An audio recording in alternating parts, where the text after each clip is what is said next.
ప్రభు పేరిట మీ అందరికీ నా యొక్క వందనాలు. ఇంతవరకు మనలను కాపాడిన దేవునికి స్తోత్రం. ఈ నూతన దినమును మనకు అనుగ్రహించిన దేవునికి స్తోత్రము చెప్పుచు మనం ఈనాటి దేవుని స్వరం విందాం. మనం నిన్నటి దినమున దేవుణ్ణి వెతుకు వారందరూ కూడా సంతోషించెదరు అనే విషయాన్ని నేర్చుకున్నాం. అయితే ఈరోజు మనం కీర్తనలు 48వ వచనమును చదువుకుందాం. నా దేవా, నీ చిత్తము నెరవేర్చుట నాకు సంతోషము, నీ ధర్మశాస్త్రము నా అంతర్యములో ఉన్నది అని మనం చదువుకున్నాం. అయితే ఈ వచనములో నుండి ఈరోజు నా దేవా, నీ చిత్తము నెరవేర్చుట నాకు సంతోషము అనే విషయాన్ని మనం ధ్యానించుకుందాం. ఈ వచనం యేసుప్రభు గురించి రాయబడింది. ఈ మాట యేసుప్రభు జీవితంలో మనం చూడవచ్చు. ఆయన ఈ లోకమునకు వచ్చినది తన చిత్తమును నెరవేర్చుకొని సంతోషించుటకు రాలేదు, తన కోరికల మేరకు జీవించి సంతోషించుటకు రాలేదు, కానీ తండ్రి అయిన దేవుని చిత్తమును నెరవేర్చుటకే ఆయన వచ్చి ఉన్నాడు. అందుకే ఆయన జన్మ మొదలుకొని ఆయన మరణం వరకు మనం చూసినప్పుడు అన్ని విషయాలలోనూ తండ్రి అయిన దేవుని చిత్త ప్రకారముగానే జీవించినట్టుగా మనం చూడవచ్చు. ఆయన ఒక నిరుపేద కుటుంబపు కన్యక ద్వారా జన్మించుట అనేది దేవుని చిత్తం. ఆయన మానవుని స్వరూపమును ధరించుకొని జన్మించుట దేవుని చిత్తం. ఆయన 30 సంవత్సరముల వరకు వడ్రంగి పనిచేస్తూ తన తల్లిదండ్రులకు లోబడి వారి ఆధీనంలో ఉండడం దేవుని చిత్తం. ఆయన 3.5 సంవత్సరాలు పరిచర్య చేయడం అనేది దేవుని చిత్తం.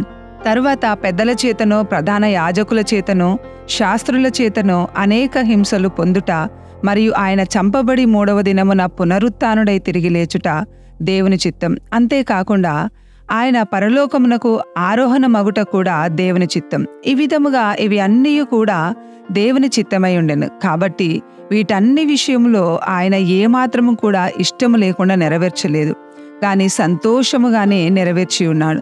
అయితే ఈరోజు క్రైస్తవులమని చెప్పుకొనుచున్న వారికి మాత్రము దేవుని చిత్తమును నెరవేర్చుట చాలా బాధకరముగాను ఎంతో కష్టతరముగాను ఉన్నది.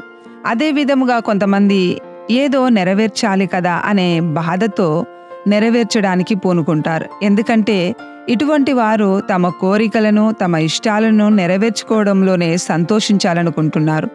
వారి కోరికలను నెరవేర్చుకొనుటకే ప్రయాసపడుచున్నారు గనుక వారికి దేవుని చిత్తమును నెరవేర్చుట కష్టమనిపిస్తుంది. ఒకవేళ వారి కోరికలు నెరవేర్చబడకపోయినట్లయితే బాధపడుచుంటారు. వారు ఈ లోకంలోనికి ఎందుకు పంపబడినారో లేక ఎందుకు వచ్చారో అనేది ఎరగక జీవిస్తూ ఉన్నారు. కానీ యేసు ప్రభు గురించి మనం వాక్యంలో చూసినట్లయితే నీ చిత్తము నెరవేర్చుటకు ఇదిగో నేను వచ్చి ఉన్నానని చెప్పుచున్నాడు. అయితే విశ్వాసివైన నీవు ఈ లోకంలోనికి ఎందుకు వచ్చి ఉన్నావో యేసు ప్రభు వలె నీకు తెలుసా? ఒకసారి ఆలోచించు. లోకంలో ఉన్నవారు తమ కొరకే, తమ కోరికల కొరకే జీవిస్తారు, అందులోనే వారు సంతోషిస్తారు. మరి నీవు ఈరోజు లోకస్తుల వలె నీ కోరికలను నెరవేర్చుకుంటూ సంతోషిస్తున్నావా, లేక నిన్ను ఈ లోకంలోనికి పంపిన దేవుని చిత్తము నెరవేరుస్తూ సంతోషిస్తున్నావా? ఒకసారి నిన్ను నువ్వు పరీక్షించుకొని చూసుకో. నీ కోరికలను నెరవేర్చుకొనుటకు నీవు అంత మూల్యం చెల్లించనవసరం లేదు, కానీ దేవుని చిత్తమును నెరవేర్చుట కొరకు ఎంతో మూల్యము చెల్లించవలసి ఉంటుంది. చాలామంది దేవుని చిత్తం అంటారు, కానీ దాని నెరవేర్చుటకు మూల్యము చెల్లించరు. దేవుని చిత్తమును నెరవేర్చుటకు పూర్ణ విధేయత కావాలి.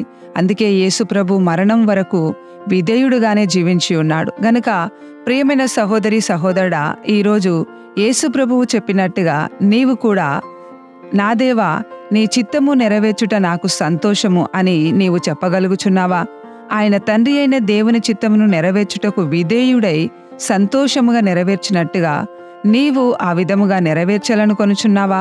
అయితే ఈరోజు ఈ వాక్య ప్రకారముగా హృదయపూర్వకముగా నిన్ను నువ్వు దేవుని చిత్తమునకు సమర్పించుకో. దేవుని సహాయమును కోరుకో. నన్ను నీవే నడిపించుమని దేవుని ఎదుట ప్రార్థించు. ఈ విషయంలో దేవుడు నిన్ను బలపరిచి నడిపిస్తాడు. మనం ప్రార్థన చేసుకుందాం.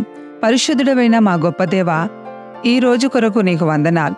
ప్రభువా, ఈరోజు నీ వాక్యము ద్వారా నీ చిత్తమును నెరవేర్చుట నాకు సంతోషం అనే విషయాన్ని మాకు నేర్పించి ఉన్నావు గనుక యేసు ప్రభు ఏ విధముగా నీ చిత్తమును సంతోషముగా నెరవేర్చినాడో నీ వాక్యం ద్వారా వివరించి ఉన్నావు గనుక మేము కూడా ఈ లోకంలోనికి వచ్చిన ఉద్దేశమును తెలుసుకొని ఆ ఉద్దేశం మేరకు మేము జీవించుటకు మాకు సహాయము చేయి.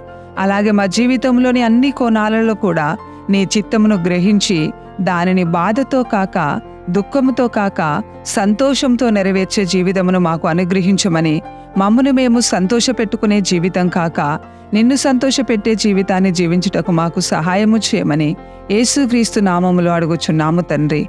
ఆమెన్. అందరికీ వందనాలు.